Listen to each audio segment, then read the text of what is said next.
రా రా రా ఫాస్ట్గా రా. Good morning. వచ్చేసింది మళ్ళీ. నెలకు 2 సార్లు వస్తుంటావా?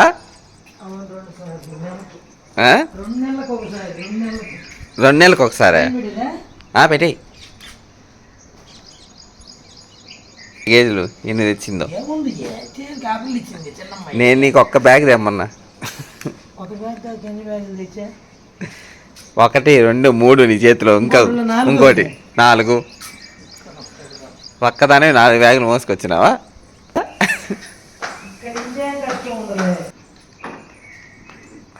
మోయాలి బాగా గట్టిగా మోయి.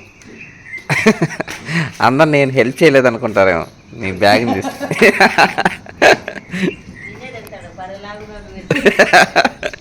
అదే కదా.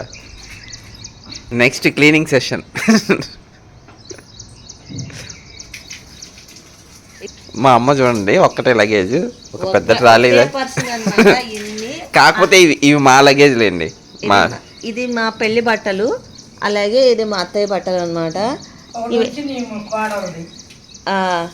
అయితే ఇవన్నీ బట్టలన్నీ తీసుకొచ్చింది అనమాట. సింగిల్ జనరల్లో వచ్చింది, రిజర్వేషన్ కాదు. సో పైన బెర్త్ ఎక్కేసింది అనమాట. మాకు వేదాయపాళెం దగ్గర ఎవ్వరు ఉండరు, క్రౌడ్ ఉండదు. సో అక్కడే ఎక్కేసింది ప్రశాంతంగా అన్నీ సెట్ చేసుకొని.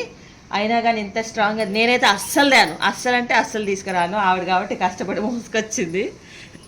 ఎప్పుడు అంతే, కొడుకు కోసం. ఏం చేద్దాం. రిజర్వేషన్ ఎందుకు చేయలేదు అది చెప్పవా?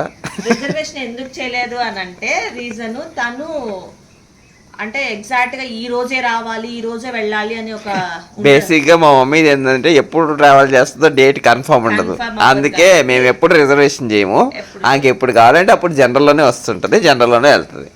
సో తనకు అది కంఫర్ట్. కాకపోతే మాకేంటంటే ట్రైన్స్ కన్వీనియంట్గా ఉంటాయి, వేదాయపాలెం కాబట్టి, స్టార్టింగ్ పాయింట్ కాబట్టి మాకు సీట్స్కి ప్రాబ్లం ఉండదు. అండ్ ఇక్కడ కూడా వెళ్ళేటప్పుడు కూడా సేమ్ అంతే, సికింద్రాబాద్ నుంచే బండి స్టార్ట్ అవుతుంది కాబట్టి వెళ్ళేటప్పుడు కూడా ప్రాబ్లం ఉండదు. సో తను ముందుగా వెళ్ళిపోయి సీట్ని సెట్ చేసుకుంటుంది. మా అమ్మని అడదాం అసలు జనరల్ ఎట్టుందో.